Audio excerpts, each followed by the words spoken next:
Julio Iglesias, qu'est-ce qui se cache vraiment derrière les rumeurs? Il fut autrefois un symbole d'élégance, de charme et de renommée mondiale, l'un des artistes latins les plus vendus de tous les temps. Mais derrière son sourire éclatant et ses tubes en tête des classements, se cache une histoire que peu connaissent vraiment. À plus de 80 ans, le chanteur légendaire vit aujourd'hui loin des projecteurs. Reclus entre les Bahamas et Punta Cana, entouré de silence et de mystère. Sa disparition soudaine de la vie publique a soulevé des questions troublantes et des images récentes ainsi que des confessions choquantes n'ont fait qu'aggraver l'inquiétude de ses fans. D'un accident dévastateur qui a tout changé au murmure de maladies et de luttes cachées. Que se passe-t-il vraiment avec Julio Iglesias? Sa vie semblait autrefois parfaite, mais la vérité pourrait vous surprendre. L'accident de voiture qui a complètement transformé la vie de Julio Iglesias. Julio Iglesias, aujourd'hui âgé de 81 ans, est devenu le chanteur espagnol le plus reconnu à l'échelle internationale de tous les temps. Sa carrière figure parmi les plus réussies de l'histoire de la musique, avec des chansons qui ont été et continuent d'être chantées par génération après génération. En plus de 50 ans, il a accumulé plus de récompenses qu'il ne peut en compter et s'est produit dans des lieux dont la plupart des artistes ne font que rêver. Mais la musique n'a pas toujours été son projet. Ayant grandi à Madrid, Julio rêvait de devenir footballeur. Il s'est donné corps et âme, jouant même pour l'équipe junior du Real Madrid. Tout semblait bien parti jusqu'à ce qu'un tragique accident de voiture ne change à jamais le cours de sa vie. Dans le documentaire Julio Iglesias, Life Goes On, plusieurs figures connues du sport et des médias reviennent sur ce tournant. Un événement qui mit fin à un rêve mais en fit naître un autre. Le chemin de Julio vers la musique est devenu une histoire de résilience et de réinvention. Il y a 55 ans, ma vie a changé à jamais, a écrit Julio sur Instagram. J'étudiais le droit, je jouais pour mon équipe préférée. Puis un accident a brisé tous mes rêves. Mais ce même accident, comme je le dis toujours, a rassemblé mon âme et mon esprit. Et à partir de là, j'ai commencé à vivre une aventure qui ne s'est toujours pas arrêtée. L'accident qui a marqué la vie de Julio Iglesias. Julio Iglesias faisait partie de l'équipe junior du Real Madrid jusqu'en 1962.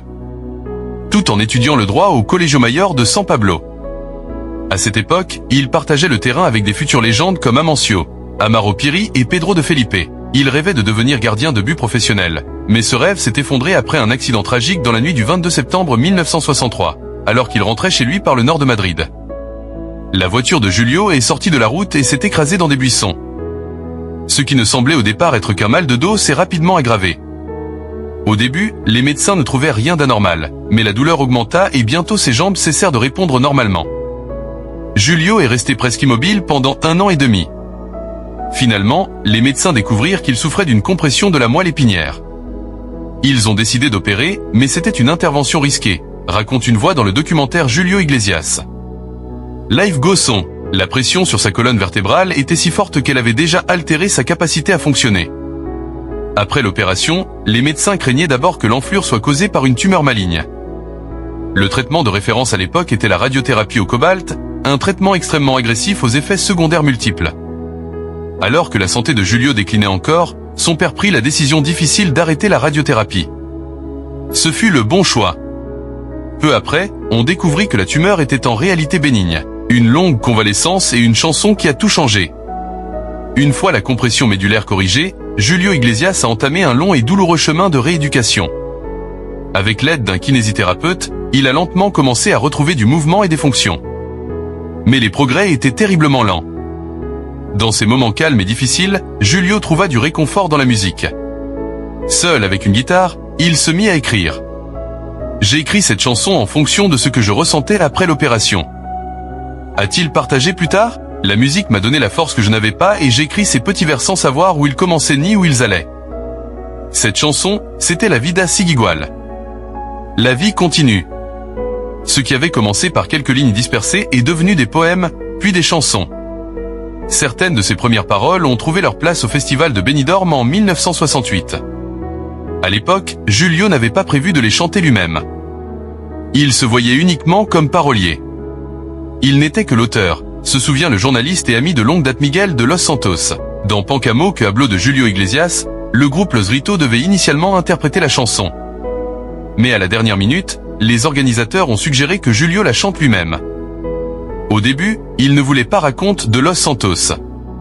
Mais ils ont fini par le convaincre. Ce moment a marqué le début de sa carrière musicale.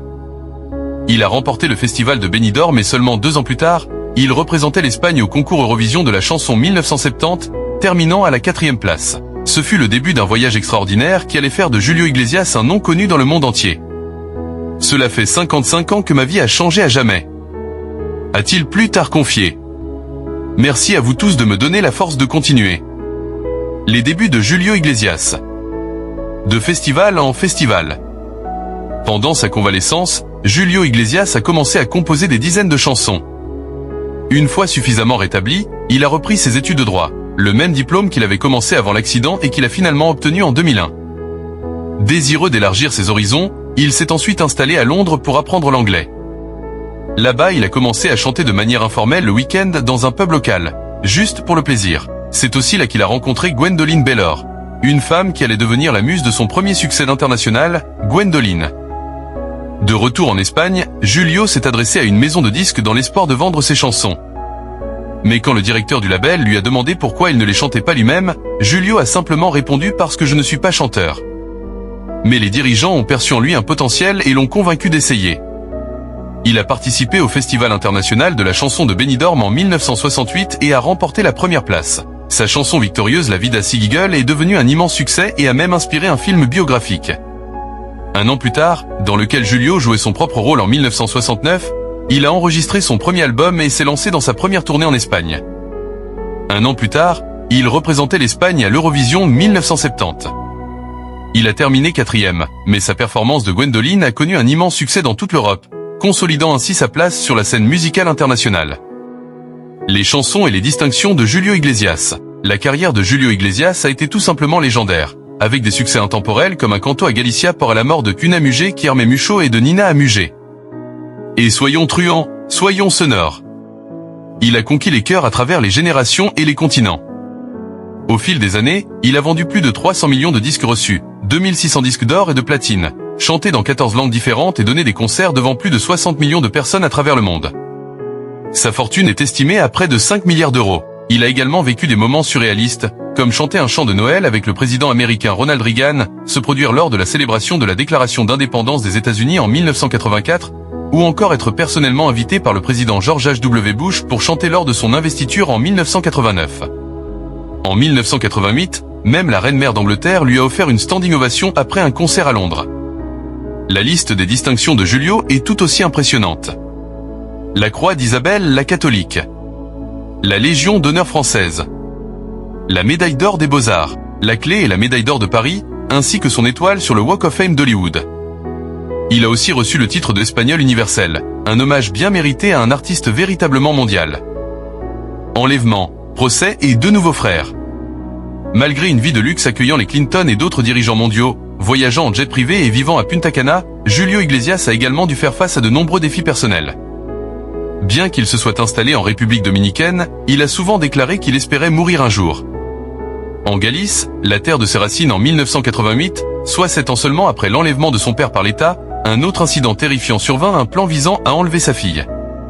Chablis fut découvert et déjoué. Au fil des ans, il a également perdu ses 2 parents. Sa mère, Charo de la Cueva en 2002 et son père Julio Iglesias Puga en 2005 avant son décès. Ce dernier s'est remarié et a eu 2 autres enfants, Jem et Ruth, offrant ainsi à Julio 2 frères et sœurs de plus de 60 ans, ses cadets. Il a aussi un frère, Carlos, de seulement 2 ans son cadet.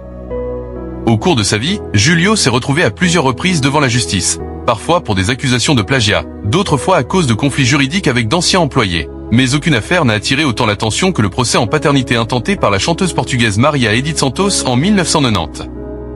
Elle affirmait que son fils de 13 ans, Javier, était celui de Julio. Bien qu'il ait refusé de se soumettre à un test ADN, un juge l'a initialement reconnu comme le père légal de l'enfant. Cette décision fut annulée en 1994 et en 1999.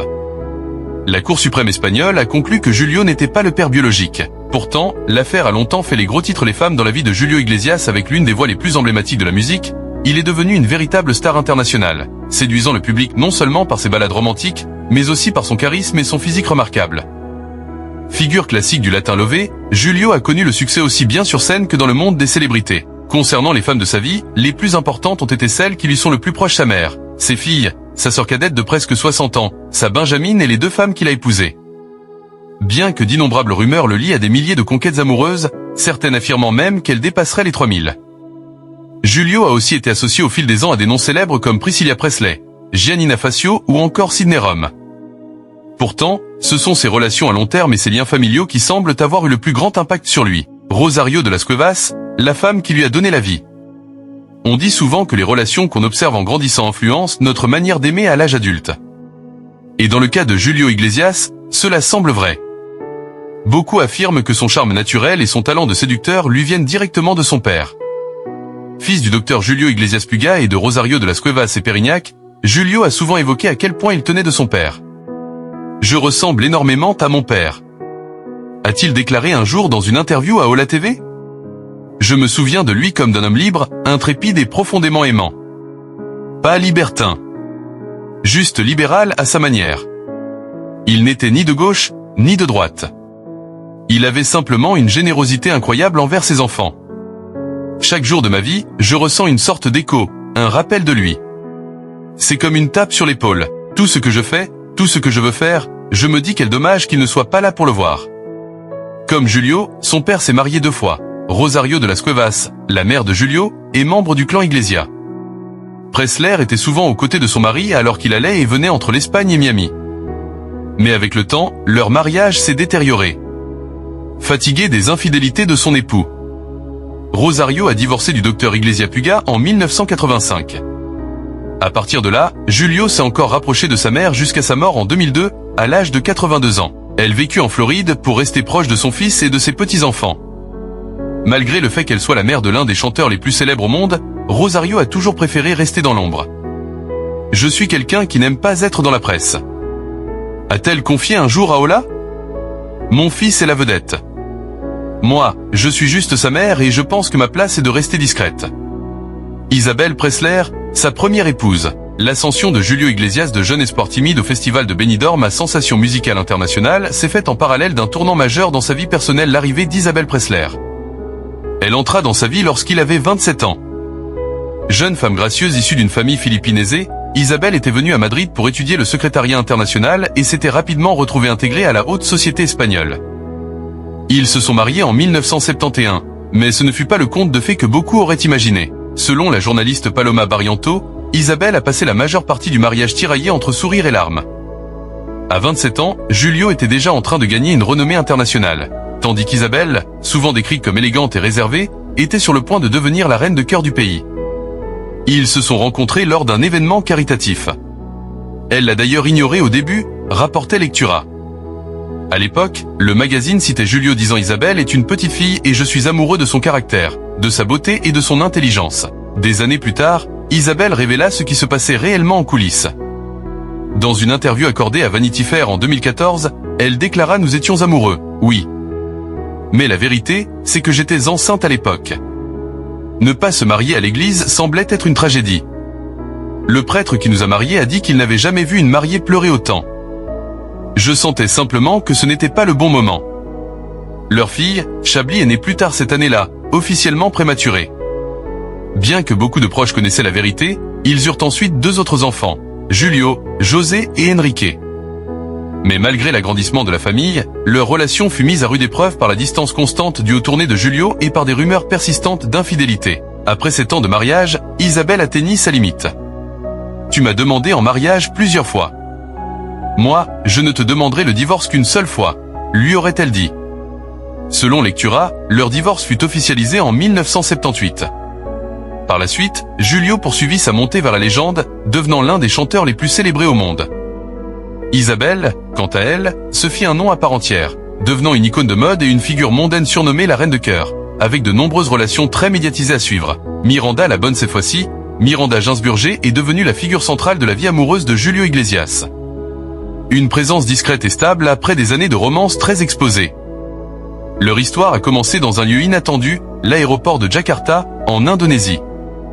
Dès cette première rencontre, l'étincelle fut immédiate. « C'est la femme de ma vie. Je suis discrètement bouleversé », déclara Julio, visiblement conquis.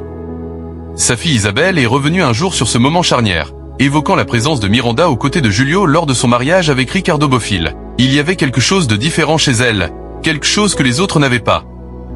A-t-elle remarqué ? Miranda a toujours su rester dans l'ombre, fuyant les projecteurs. Mais elle est le pilier de Julio depuis plus de 30 ans.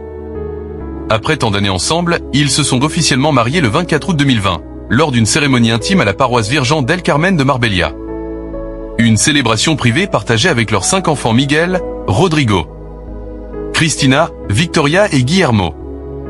Selon Paula, leurs enfants, aujourd'hui adultes, ont pleinement compris la signification de ce moment et ont été profondément émus. Aujourd'hui, alors que Julio fête ses 81 ans, Miranda reste à ses côtés, toujours sa plus grande supportrice. Pour marquer cet anniversaire, elle lui a dédié une lettre d'amour pleine de tendresse, un hommage touchant à leur lien indéfectible. Plus de 1000. Amour. Si la vie professionnelle de Julio Iglesias a été marquée par un succès mondial, sa vie personnelle a été tout aussi riche en romances. Son premier amour dans sa jeunesse fut une femme nommée Pisca, puis vint Isabelle Presley, celle qui allait devenir sa première épouse et la mère de 3 de ses enfants. Mais après leur séparation, le cœur de Julio est resté grand ouvert. Selon ses propres estimations, il aurait eu des relations avec environ 1 millier de femmes au fil des années. Pendant son séjour aux États-Unis, il est tombé amoureux de Mary Matthews. Il a également vécu une romance brève mais intense avec Giannina Facio, qui laissa place à une relation plus stable avec Ouettar et Bandera, une magnifique tahitienne avec qui il a vécu pendant 5 ans. Tout au long des années 1980, sa vie amoureuse a fait les gros titres, notamment parce qu'il était fréquemment lié à plusieurs mannequins. L'une de ses relations les plus sérieuses après son divorce fut avec le mannequin vénézuélien Virginia Slip, affectueusement surnommée la Flaca. Ils sont restés ensemble 5 ans, ce qui en fait la relation la plus longue de Julio après Isabelle. On voyait souvent Virginia l'attendre dans sa villa d'Indian Creek à Miami, mais leur relation aurait souffert de l'infidélité chronique de Julio. Il y eut aussi Sydney Rome, l'actrice américaine qu'il rencontra en 1980 lors d'une émission de télévision italienne. Leur alchimie fut immédiate et leur rendez-vous sur le plateau se transformèrent rapidement en rencontres privées, incluant quelques séjours romantiques à l'hôtel. Bien que des rumeurs circulaient sur un mariage à Las Vegas, cela ne s'est jamais concrétisé. Leur carrière bien remplie rendait difficile toute stabilité et ils se sont finalement éloignés en 1988. Sydney a épousé le gérontologue italien Roberto Bernabé, mettant définitivement fin à son histoire avec Julio. Ses filles, son talon d'Achille. La vie de Julio Iglesias a été remplie de célébrités, de musique et d'amour. Mais quand il s'agit des femmes qui comptent le plus pour lui aujourd'hui, ce sont ses filles, Chablis, Cristina et Victoria. Chablis, l'aînée des 8 enfants de Julio, ne cache pas le lien particulier qu'elle entretient avec son père. Je suis mariée à Isabelle Iglesias Presley, la fille aînée de Julio Iglesias. Je vis à Miami. On m'appelle Chablis et même si j'ai plus de 50 ans, j'ai toujours été et je serai toujours la petite fille de papa, confie-t-elle dans le documentaire Papa à 80 ans. Quel connard! Avec son frère Julio José dans le film, Julio José la taquine sur son statut d'enfant préféré, il t'a toujours aimé plus qu'Enrique et moi. Plaisante-t-il en soulignant que papa a même écrit une chanson. Alors qu'Hendrik et moi, on n'en a jamais eu une.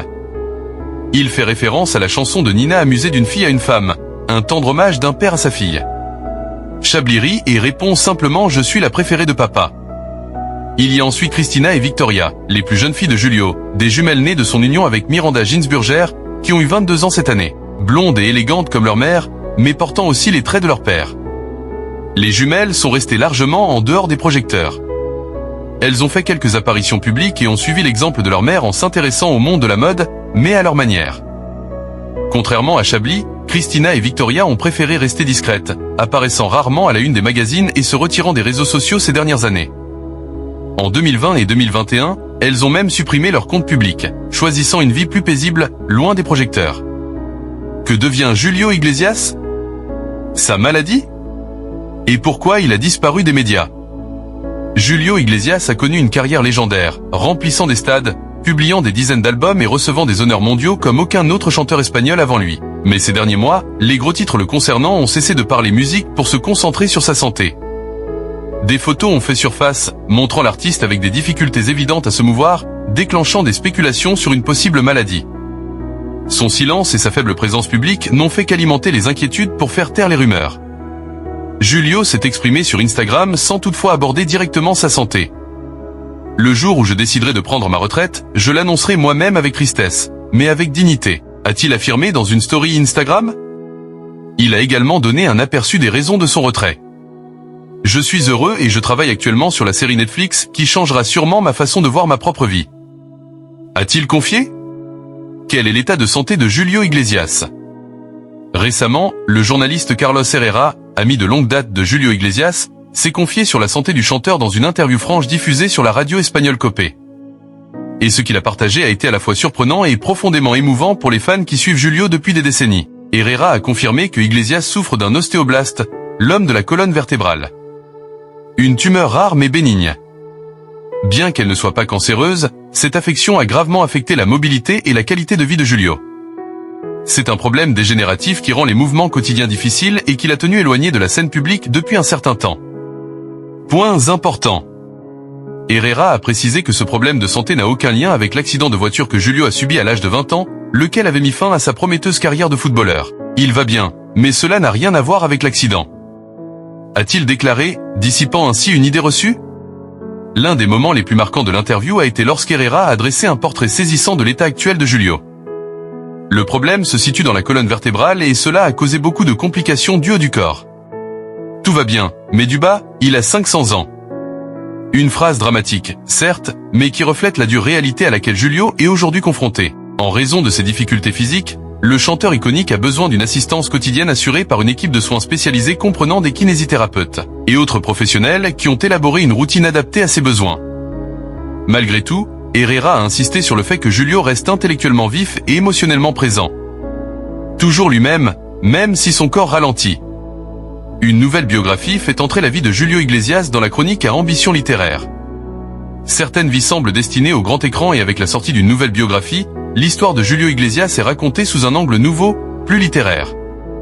L'Espagnol qui est tombé amoureux du monde. Une vie de Julio Iglesias marque les débuts de l'écrivain Ignacio Perro dans l'univers de la culture populaire. Poussé par le désir de capturer la trajectoire d'une figure qui, selon ses mots, brille, on veut toujours écrire des livres qui permettent aussi à l'écrivain de briller. Et celui-ci en était clairement une occasion, a déclaré Perro, directeur de l'Institut Cervantes à Rome.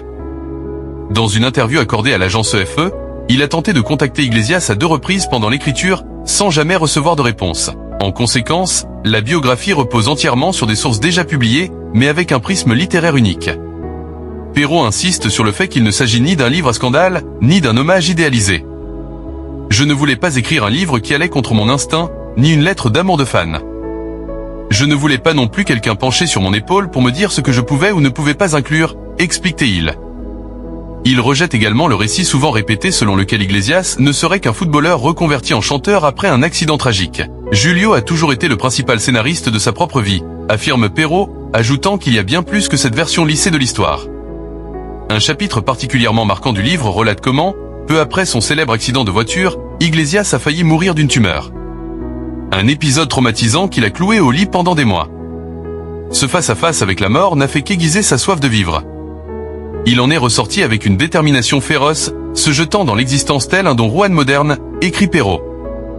Qu'est-ce qui rendait Iglesias si fascinant pour l'auteur? Perro met en avant son rôle pionnier dans l'introduction de la culture hispanique dans le monde anglo-saxon, notamment aux États-Unis. Pas comme une figure de niche, mais comme un artiste respecté même par les médias les plus sérieux. Au fond, je voulais explorer un personnage doté d'un magnétisme presque inexplicable, quelqu'un avec un charisme et un pouvoir de séduction impossible à imiter, a déclaré Perro. Et il attribue en partie cette force d'attraction à l'ambition sans relâche de Julio. Merci d'avoir été là pour Julio. Son histoire est une leçon très importante. N'oubliez pas de vous abonner, de partager la vidéo, d'aimer la vidéo et d'activer la cloche de notification pour ne rien rater. Waouh!